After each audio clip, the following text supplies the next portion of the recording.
Hi అండి, welcome to Shri Prasanna's vault. ఈరోజు రాగి జావా తయారు చేసే విధానం చూపిస్తున్నాను.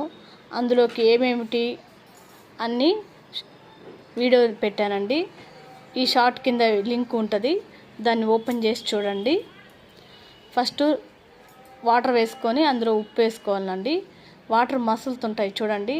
మసిలేటప్పుడు ఇవి ఈ లోపల పొడిలో రాగి జావ పొడిలోని పొడి వాటర్ లింక్ అంటే ఉండలు లేకుండా ఫస్ట్ కలిపేసుకొని ఆ వాటర్ మరిగేటప్పుడు అందులో ఈ జావా పోసేసుకోవాలండి.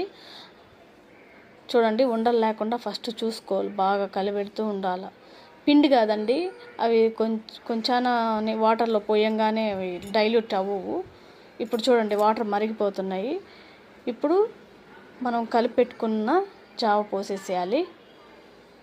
పోసేసినాక మంచిగా కలిపెట్టేసుకోవాలి.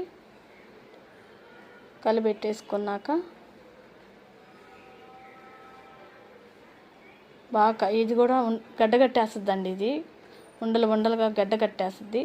అట్లా కాకుండా ఫస్ట్ మంచిగా తిప్పేసేయాలి. అడుగంటద్ది, అడుగంటకుండా కూడా ఇట్లా తిప్పేసుకోవాలి.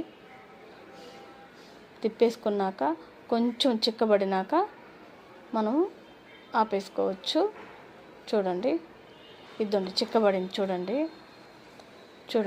చిక్కబడింది. డైలీ ఎర్లీ మార్నింగ్ తాగితే హెల్త్కి చాలా మంచిదండి.